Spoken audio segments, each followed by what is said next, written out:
నమస్తే, welcome to Raj news. నేను సంపత్. నీళ్లు, నిధులు, నియామకాలు ఉమ్మడి రాష్ట్రంలో తెలంగాణ ఉద్యమ ట్యాగ్లైన్ ఇది. నేడు స్వరాష్ట్రంలోనూ నీళ్లు నిప్పులు రాజేస్తున్నాయి. అధికార కాంగ్రెస్, ప్రతిపక్ష బీఆర్ఎస్ మధ్య మంటలు పుట్టిస్తున్నాయి. తెలంగాణ తొలి సీఎం కేసీఆర్ కట్టిన కాళేశ్వర ప్రాజెక్టుపై ముఖ్యమంత్రి రేవంత్ రెడ్డి కక్ష కట్టారా? కళ్ళెదుట వరద నీరు వృధాగా పోతున్న కాంగ్రెస్ సర్కార్ ఎందుకు పట్టించుకోవటం లేదు? వారం రోజులు కాళేశ్వరంపై ఫోకస్ చేస్తే నీటి సమస్యలు తొలగిపోతాయా? కేటీఆర్ సవాల్ను రేవంత్ స్వీకరిస్తారా? అసలు ఎన్డీఎస్ఏ ఏం చెప్పింది? రాజకీయ జలజగడంతో రైతులకు ఎలాంటి నష్టం జరుగుతోంది? కన్నెపల్లి కయ్యంపై ఇవాల్టి స్పెషల్ డిబేట్. కాళేశ్వరం తెలంగాణలో ప్రతిష్టాత్మక ప్రాజెక్టు. ఎన్నో రికార్డులు, మరెన్నో విమర్శలు ఎదుర్కొంది. నిజానికి కాళేశ్వర ప్రాజెక్టు ఓ ఎత్తిపోతల పరంపర. నది ప్రవాహానికి అభిముఖంగా ఎదురొడ్డి నడిపించే మహా ఇంజనీరింగ్ అద్భుతం. అయితే తాజాగా కాంగ్రెస్ బీఆర్ఎస్ మధ్య నీటి పంచాయతీ ముదురుతోంది. కన్నెపల్లి దగ్గర లక్షల క్యూసెక్ల నీళ్లు పోతున్నాయని మోటార్లు ఆన్ చేస్తే వారం రోజుల్లోనే అన్ని రిజర్వాయర్లు నింపొచ్చు అంటున్నారు గులాబీ లీడర్లు. మరి ఎప్పుడు వదలాలో తమకు తెలుసంటున్నారు కాంగ్రెస్ నేతలు. రాజకీయ జలక్రీడలో అన్నదాతలు ఆగమైపోతున్నారు.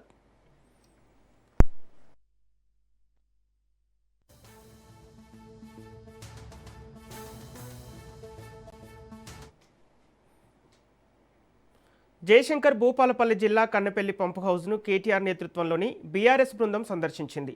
కన్నెపల్లి గేట్లు ఎత్తితే నీళ్లు వస్తాయని కాంగ్రెస్ నాయకులకు కూడా తెలుసన్నారు కేటీఆర్.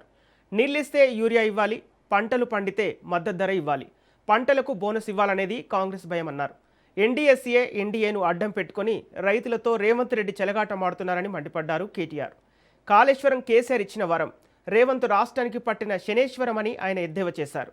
అయితే దమ్ముంటే కేసీఆర్కు వారం రోజులు కాళేశ్వర ప్రాజెక్టును అప్పజెప్పి తెలంగాణ అంతటికి నీళ్లు పారించి చూపిస్తామని సవాల్ విసిరారు కేటీఆర్.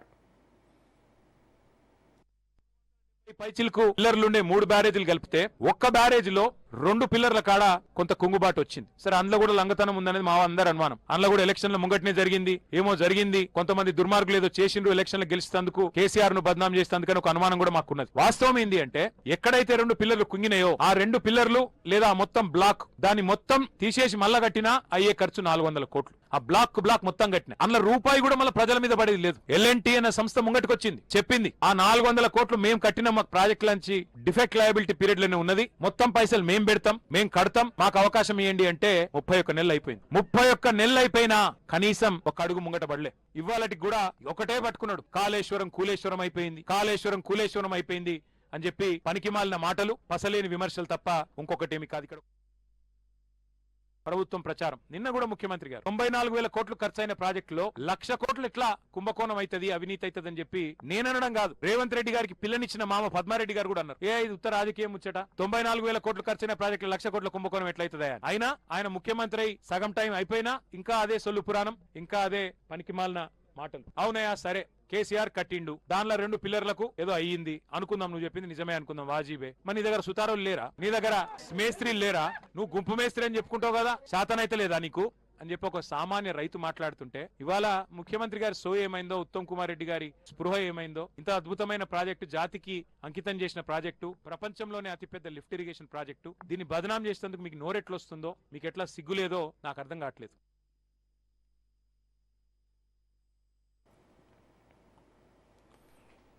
మరోవైపు బీఆర్ఎస్ ఆరోపణలు తప్పుబడుతోంది కాంగ్రెస్ సర్కార్. అసమర్థత, నిర్లక్ష్యంతో మేడిగడ్డ కుంగిపోయింది. అన్నారం, సుందిళ్ల ప్రమాదకరంగా మారాయంటోంది. బ్యారేజీలు ప్రమాదకరంగా ఉన్నాయని ఎన్డీఎస్ఏ హెచ్చరించింది. అందుకే ఆచితూచి నిర్ణయం తీసుకుంటామన్నారు ఇరిగేషన్ మినిస్టర్ ఉత్తమ్ కుమార్ రెడ్డి. కేసీఆర్ హయాంలో జరిగిన తప్పిదాల వల్లే మేడిగడ్డ, సుందిళ్ల, అన్నారం బ్యారేజీలు పనికిరాకుండా పోయాయన్నారు. 3 బ్యారేజీల్లో నీరు నిల్వ చేయొద్దని నేషనల్ డ్యామ్ సేఫ్టీ అథారిటీ చెప్పిందన్నారు. నీరు నిల్వ చేస్తే మేడిగడ్డ కొట్టుకుపోతుందని, భద్రాచలంతో పాటు పలు గ్రామాలు మునిగిపోతాయని ఆందోళన వ్యక్తం చేశారు ఉత్తమ్. ఏళ్ల పాటు బీఆర్ఎస్ ప్రభుత్వం ఇరిగేషన్ శాఖని, ఇరిగేషన్ ప్రాజెక్టులని సర్వనాశనం చేసింది. టోటల్ కొలాప్స్ తీసుకొచ్చారు. వాళ్ళు ఏది ముడితే అది నాశనం అయిపోయింది. మనందరినీ తాకట్టు పెట్టి, మన పిల్లల్ని తాకట్టు పెట్టి, వాళ్ళ పిల్లల్ని తాకట్టు పెట్టి, హై ఇంట్రెస్ట్ లోన్స్ తీసుకొచ్చి, high interest short tenure loans తీసుకొచ్చి, వాళ్ళ కకృతికో మరి వాళ్ళ లాభాపేక్షకో, వ్యక్తిగత లాభాపేక్షకో ఇరిగేషన్ ప్రాజెక్టులు కట్టింది తప్పితే తెలంగాణ రైతాంగానికి, తెలంగాణ ప్రజల కోసం మేలు చేయడానికి మాత్రం ఇరిగేషన్ ప్రాజెక్టులు కట్టలేదు. 1.81 lakh crores 10 ఏళ్లలో బారో చేయడం గానీ ట్యాక్స్ పేయర్స్ మనీ గానీ గత బీఆర్ఎస్ ప్రభుత్వం ఖర్చు పెట్టింది. 1.81 lakh crores. భారతదేశంలో ఏ రాష్ట్రం ఇంతగానో ఖర్చు పెట్టలేదు. దాని కింద వాళ్ళు చూపెట్టడానికి ఏముంది? కూలిపోయిన కాళేశ్వరం ప్రాజెక్టు, ఒక్క ఎకరం ఇవ్వలేని పాలమూరు రంగారెడ్డి ప్రాజెక్టు, ఒక్క ఎకరం ఇవ్వని సీతారామ ప్రాజెక్టు, పూర్తిగాని దేవాదుల ప్రాజెక్టు, పూర్తిగాని కల్వకుర్తి, నెట్టెంపాడు, భీమా, కోయిల్ సాగర్ అన్ని అసంపూర్తిగా వదిలేశారు. అంటే 1,81,000 కోట్లు ఖర్చు పెట్టి ఒక్క ప్రాజెక్టు కూడా పూర్తి చేయలేదు. నామ మాత్రం ఆయకట్టే రావడం జరిగింది. 10 ఏళ్ల పాటు బీఆర్ఎస్ మొత్తానికి పొలిటికల్ వాటర్ వార్ హీట్ ఎక్కింది. వరద జలాలపై అధికార విపక్షాల మధ్య మాటల తూటాలు పేలుతున్నాయి. దీంతో తెలంగాణ అస్తిత్వం కోసం పోరాడుతున్న ప్రాంతీయ పార్టీపై జాతీయ పార్టీలు కుట్ర చేస్తున్నాయా? కేసీఆర్ టార్గెట్గా కేంద్ర రాష్ట్ర ప్రభుత్వాలు ముందుకెళ్తున్నాయా?